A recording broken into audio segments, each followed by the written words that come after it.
today I have with me John Mazzo. We are going over a video that is very specific to learning how to use your belt and learning how to brace into your belt. We've done this one before, but we want to make sure that this is actually very specific to you. So as he puts on a belt, you should be able to at least breathe into his stomach when he puts it on, right?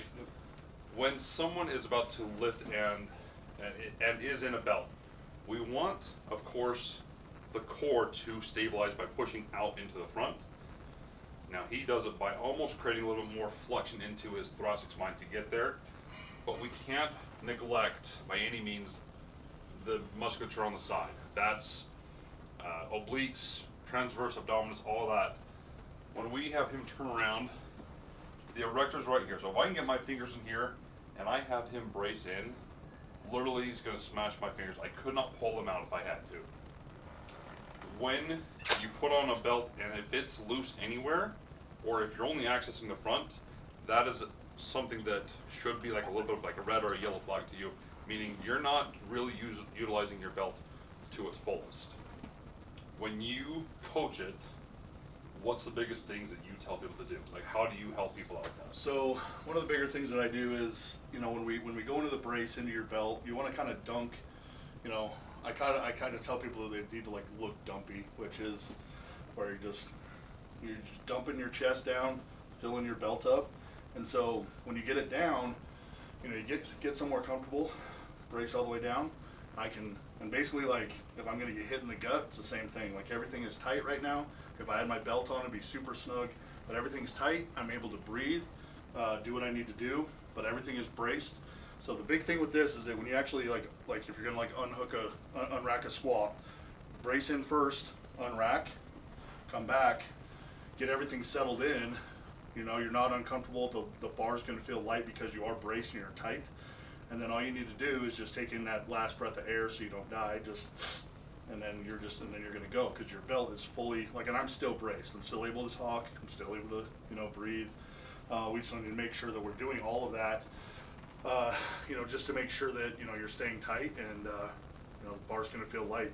And then you can just breathe.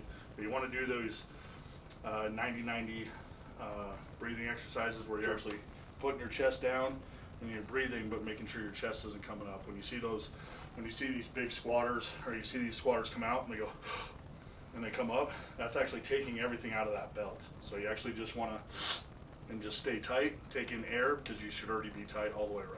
The big thing with that we see is we want to make sure that you're not wasting extra energy when you're doing these heavier squats by doing a shoulder shrug to supposedly tighten and stiffen your back. That's not where we stabilize for a squat.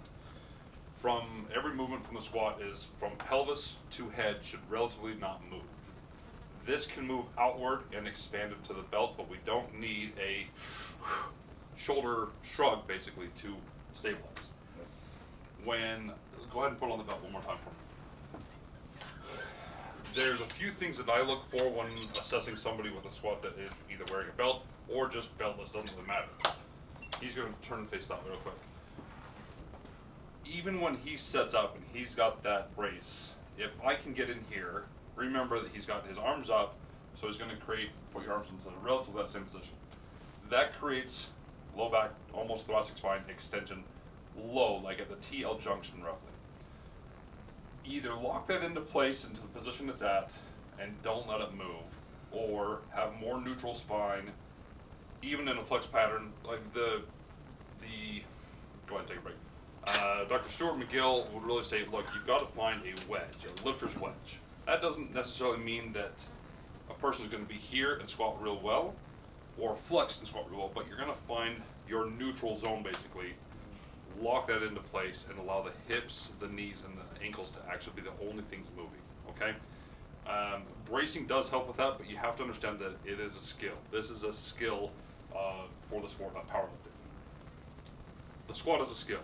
We're breaking it down to actually help you out with the brace itself. So if you have any questions on this, please, by all means, reach out to us. We are more than happy to answer questions. But this is for you to actually help you in your brace. Do you have anything else? One thing, when you find that neutral position in your spine, because you're going to keep the lats back, you're going to keep the hips tight, but you have to have that neutral position in your spine so you can actually still brace the front. So if your lower back is so tight and you feel it's super tight, you're not going to be able to brace the front as much as you should. So that's one cue that I've actually found with a lot of people.